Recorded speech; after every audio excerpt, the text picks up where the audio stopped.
He prowls in patient search for leaves and plants and grass. Only once in every year does the tortoise's nature change. Spring is a time of challenge among male tortoises. It begins with a gesture of defiance. In what sport does Fanny Schmeller compete for Germany? A, swimming, B, show jumping, or C, skiing?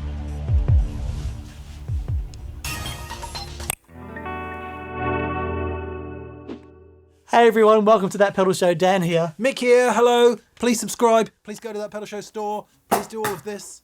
Land airplanes. Okay, it's all in the title. Enough of this. And it sounds Should we a bit play guitar? bad-tempered, right? Yes. No.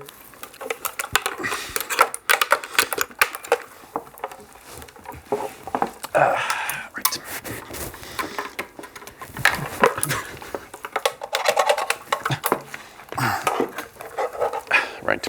Right, ready?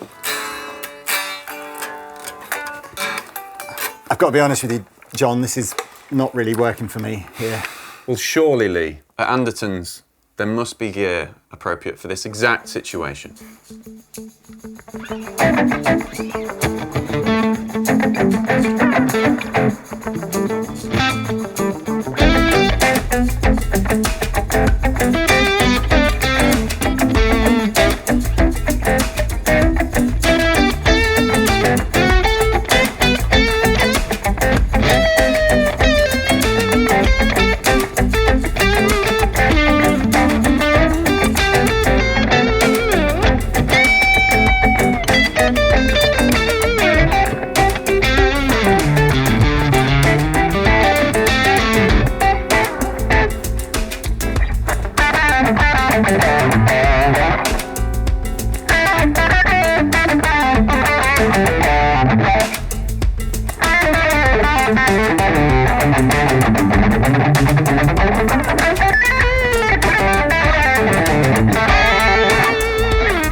Well, That was fun. that was, Cozy. yeah, I mean, it is cozy, I'll give you that. But so here we are, Headless Guitars. You familiar? I mean, I know you've done demos for us here. Yes, yes. Have you gone over to the Headless Dark side yet? or- Well, I own one of these in blue, Nice. so I am a friend of the Headless. This is a body shape that probably going to credit Ola Strandberg with really pioneering this. I mean, there were guitars in the sort of 80s and stuff where you had sort of these sort of slightly more contemporary body shapes. But I think Ola really took it from being a fashion statement to an ergonomic design. So you can kind of see one of the upsides of headless guitars, and there are a few different brands that do it, is typically you've got two different playing positions. You've got traditional, where you've got the normal sort of cut, which, as you can see, makes playing in close proximity to someone or on a sofa with armrests and all that kind of stuff not ideal. So you've got this other playing style like this, which is immediately more comfortable if you're on a sort of a sitting down playing position like this. Obviously, there's other differences with headless guitars, and we'll talk about maybe a little bit about the Endura neck on the Strandberg, but that kind of wasn't the point. I guess the fact that there is nothing here means, again, takes up a bit less space, right? Yeah. But I think the main thing about this being a sofa guitar is this ability to sit with it in this very upward playing position. That would have gone through my head otherwise. If you had Absolutely. Yeah. There would have been a claim, wouldn't there? Yeah. There would have been lawyers involved and everything. And then, of course, the other thing that we're using in this video are the sort of the amp plug type products. Obviously, if I was using one of these in a real life scenario, what you'd see is me wearing a pair of headphones. Yeah, and plugging these are in here. optional. Yeah, what we've actually done here is plug these into our interface so that you can hear what it would hear in a pair of headphones. But yeah, I mean, that's basically it, right? There's my that's my setup. No cables required. This is all rechargeable, so no mains cables. That's a good point, yeah. Unless your sofa has USB power, which some sofas do nowadays, which is wild. This is very true. Obviously, you can stream music, so that's what you were hearing there. I was using one of the excellent backing tracks that Pete Honore wrote for Andertons TV. Streamable now. Which, yes, you can go to your favourite streaming platform, search Andertons TV, and I think there's about 7 different albums worth of backing tracks that Pete's written. What should we talk about? What are the sort of... should we do the price points? So, yeah, these, I believe, are around no, are they? 1,000? Is that essentials? This is a Bowden Essential. Okay, £1,000. 1,000, yeah, thought so. So, obviously... Lou alluded. I was going to call you Lou. Lou alluded. Lou alluded. Lee alluded. I like it. I prefer Lou alluded. Lee alluded to this earlier, but these are like archetypal in the headless world nowadays. The thing to get used to is the neck. So, what's the word for it again?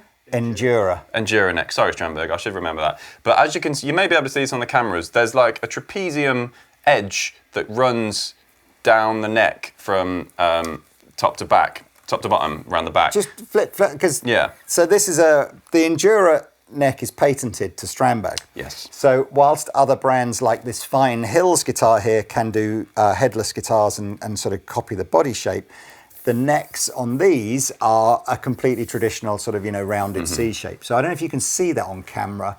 That looks like that's going to blow my mind and I'll be like, I can't possibly play that. But how did you feel when you... So, honestly, I've got quite big hands and I'm a thumb over the neck guy. Standing up, it would probably be different, but sitting down, it's very comfortable because your thumb sits on that kind of flatter plane. Yeah. Yeah, I mean, standing up, I've never actually played one of these standing up. That'd be an interesting test, but loads of people do. They're often the high strap guys. I'm not one of them. But yeah, if it's dead comfortable, people who play Strandbergs, they like... Once they have got used to a Strandberg, it's hard to play anything else, and I completely get that, because you do get used to it very quickly, and I see, like now, as I'm playing chords like that, my thumb is dead on that edge. So yeah, really cool thing from Strandberg. It also says Ender neck on the back, so it was literally right down.